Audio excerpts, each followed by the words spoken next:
सबसे पहले हम कोरोना महामारी के बारे में बात करेंगे। कोरोना महामारी का दौर जैसा कि चल ही रहा है, तो मेरा सबसे पहले आपको संदेश है, घर पर रहें, सुरक्षित रहें और सेफ रहेंगे। सबसे पहले मास्क का प्रयोग करें। यदि ज़रूरी काम है तभी घर से बाहर निकलें। अनावश्यक काम के लिए घर से बाहर नहीं निकलें। मास्क का प्रयोग करें, 2 गज की दूरी रखें और यथासंभव भीड़ वाले स्थान पर नहीं जाएं। आपका कोरोना महामारी से बचाव ही आपका उपचार है। इसी के साथ आज हम विज्ञान का पहला पाठ हम शुरू करते हैं। विज्ञान सबसे पहले आता है विज्ञान। विज्ञान की परिभाषा क्या है? विज्ञान क्या है? विज्ञान क्या है? सबसे पहले हमें पूछा जाता है what is the definition of science. विज्ञान क्या है? तो विज्ञान अध्ययनों से अर्जित, हमने अध्ययन किया, अध्ययन से जो ज्ञान हमने अर्जित किया, अध्ययनों से अर्जित, हमने अध्ययनों से जो ज्ञान अर्जित किया है, प्राप्त किया है, हमने खूब पढ़ा, पढ़ने के बाद में जो ज्ञान हमें अर्जित हुआ है, अध्ययनों से अर्जित, प्रयोगों से, जिसको हमने प्रयोग से पुष्ट कर लिया गया है कि वास्तव में यह सत्य है या असत्य है। प्रयोगों से पुष्ट, उस वर्गीकृत ज्ञान को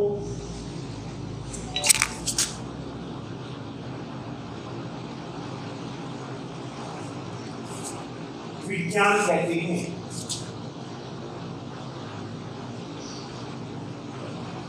तो सबसे पहले हमें ये बात समझ में आनी, विज्ञान की क्या परिभाषा है, विज्ञान किसे कहते हैं। तो प्रयोगों, अध्ययनों से अर्जित, हमने लगातार अध्ययन किया, अध्ययन करने के बाद में जो चीज हमें प्राप्त हुई है, हम लगातार बुक्स पढ़ते रहते हैं, पढ़ने के बाद में जो चीज हमने अर्जित कर ली उसको हमें प्रयोगों से पुष्ट करना है कि वास्तव में ये सत्य है या असत्य है। जैसे कोरोना बीमारी चल रही है, इसके ऊपर टीके का आविष्कार चल रहा है, तो लोग पहले खूब सारा उसके बारे में अध्ययन करेंगे। ये कैसे हुआ, क्यों हुआ, किस प्रकार से हुआ, इसका कारण क्या था।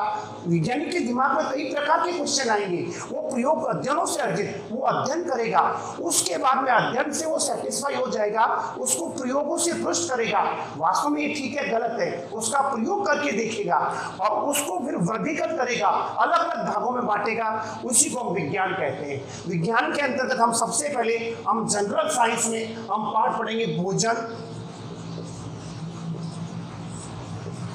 एवं मानव स्वास्थ्य।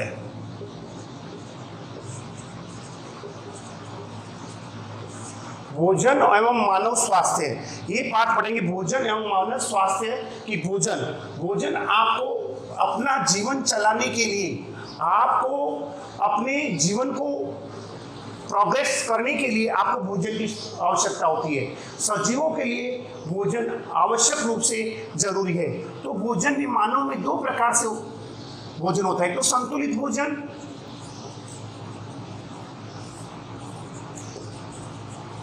एक होता है असंतुलित भोजन।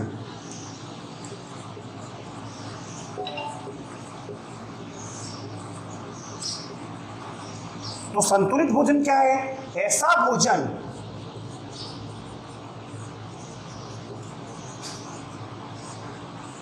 जिसमें भोजन के सभी अवयव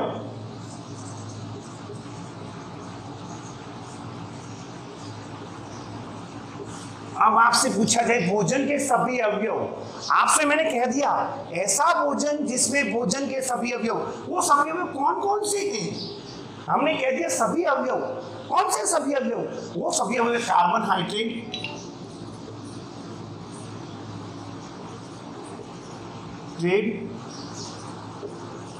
वसा, प्रोटीन, खनिज लवण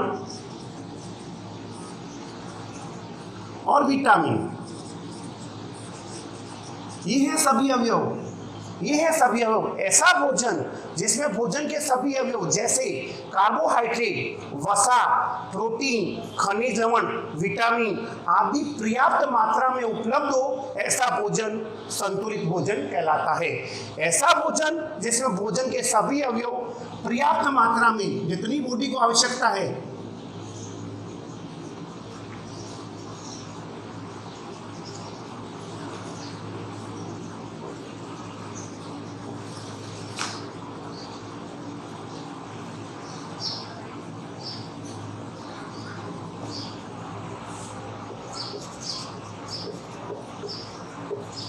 ऐसा भोजन जिसमें भोजन के सभी अवयव पर्याप्त मात्रा में उपस्थित हो उसे हम संतुलित भोजन कहते हैं। उसमें कार्बोहाइड्रेट हो गया, वसा हो गई, प्रोटीन हो गया, विटामिन हो गया, खनिज लवण हो गया।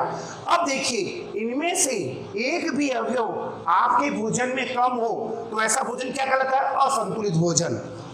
अब हो गया असंतुलित भोजन। ऐसा भोजन, असंतुलित भोजन के बारे में हम क्या लिखेंगे? ऐसा भोजन जिसमें भोजन के सभी अवयव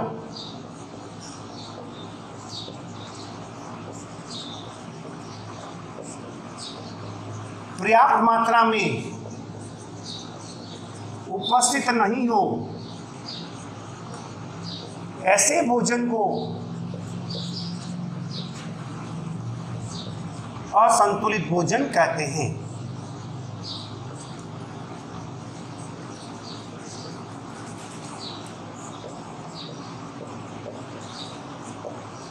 तो देखो भोजन, सबसे पहले हमने पढ़ा विज्ञान क्या है, what is the definition of science. अध्ययनों से अर्जित, प्रयोगों से पृष्ठ वर्गीकृत ज्ञान को विज्ञान कहते हैं। विज्ञान में हम सबसे पहले कक्षा 10 में भोजन और मानव स्वास्थ्य के बारे में पढ़ेंगे।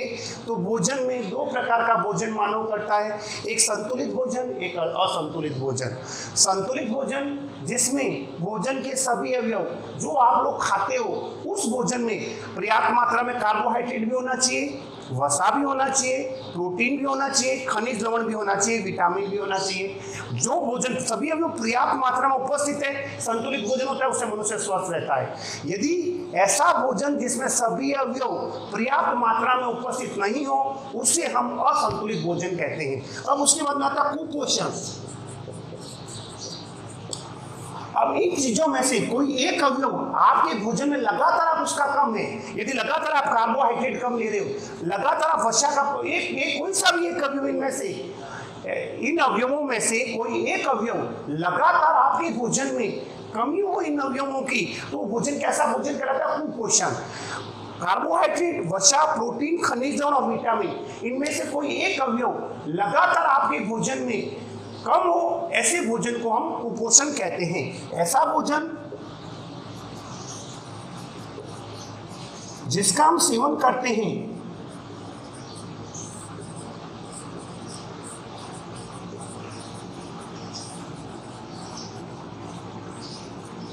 उनमें लगातार किसी एक भोजन का अवयव